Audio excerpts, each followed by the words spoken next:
Hello and welcome to a brand new edition of the Seminoles Coaches Corner. I'm your host, Jackson Gaylor, and I'm sitting with the legendary head coach of our Lady Noles basketball team, John Harder. He has an outstanding record of more than 800 wins, 21 district titles, and 3 state titles since he assumed the head coach title in 1983. As you may know, this season has been dubbed the final buzzer since Coach Harder will be retiring at the end of the school year. Coach, how are you doing today? Jackson, thanks for having me. So, let's get right into it. How emotional has this year been, not only because it is your last year, but because some of your key seniors, such as Deja, Amani, are leaving and graduating this year? Well, you asked the toughest question right off the bat. How can I answer that?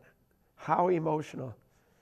Up and down, hot and cold, moments where I see a need to move on, and other times I'm not even close to being ready.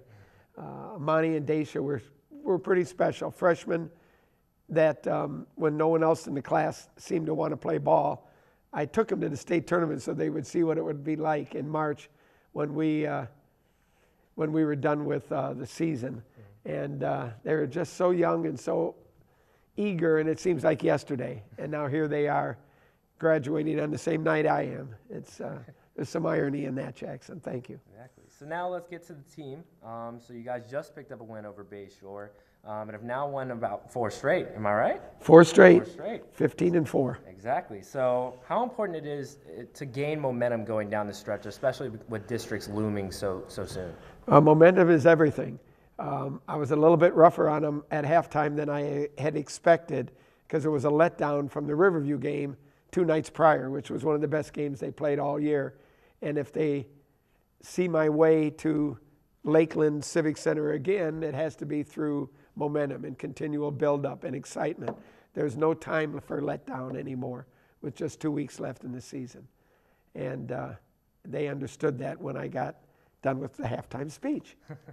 So now looking ahead, you guys do have some tough games on the schedule, a lot of district games coming up. How pivotal are those matchups? I mean, obviously it's district games, it means a little bit more. But how pivotal and how the level of importance that you're trying to convey to your team?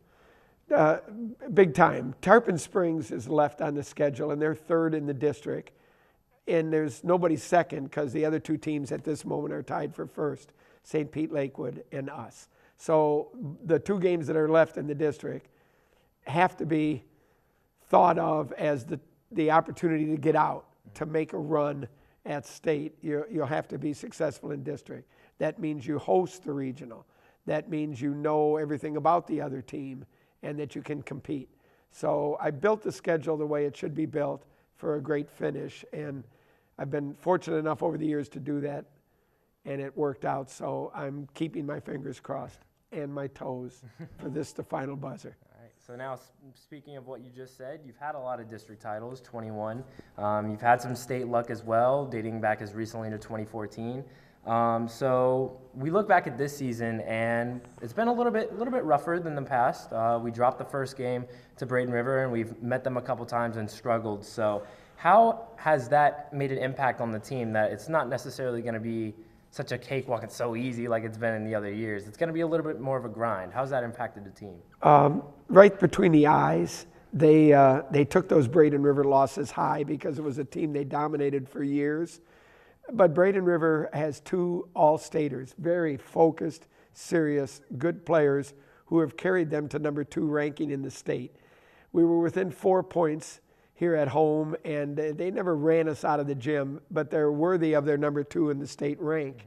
So if you can stay with them and see the seriousness of it, yeah, I hate to have the 3 losses to a neighbor, but the reality is it makes us better and more focused, and now we want to go further in the year than maybe the neighbors.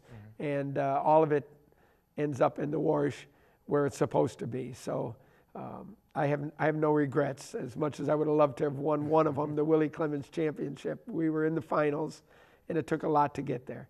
And at this point in the season, when you win 3 out of every 4, 15-4, they're young. We didn't allude to the fact that there are 3 sophomores starting.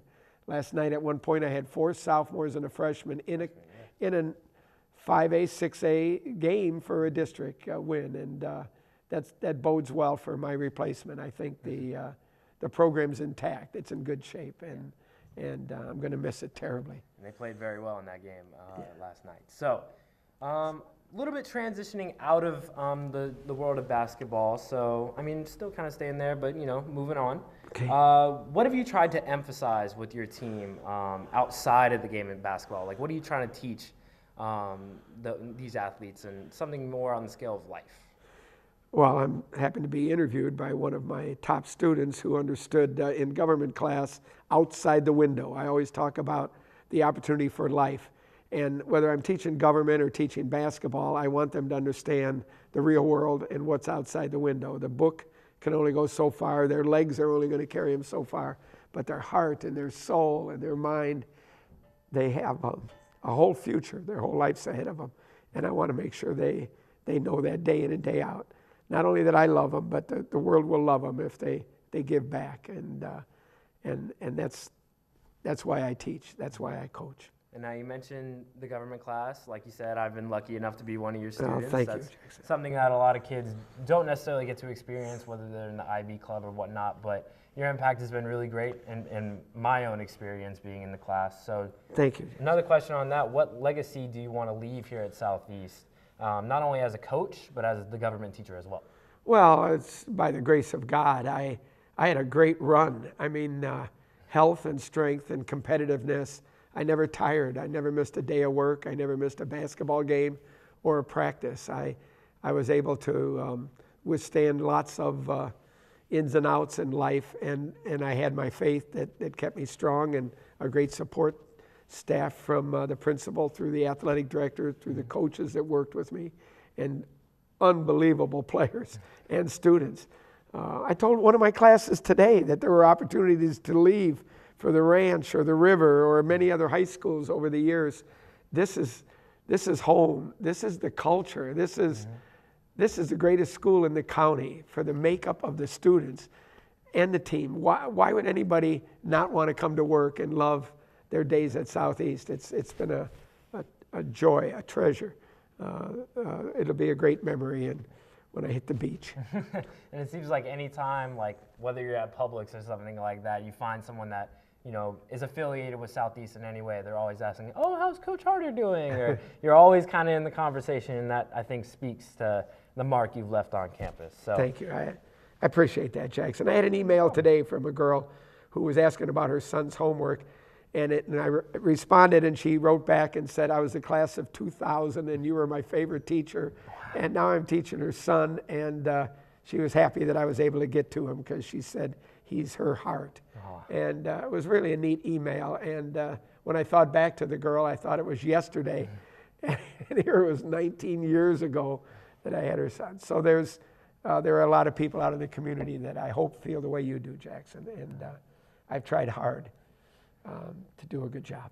Well, it's been great having you on the show. I want to thank you for taking the time Thank you, out of Jackson. your busy schedule to be here with me. Yes. Once again, I just want to thank you as one of your students. Thanks. For the impact that you've had on me and had on the rest of the campus. We're all very SETV News.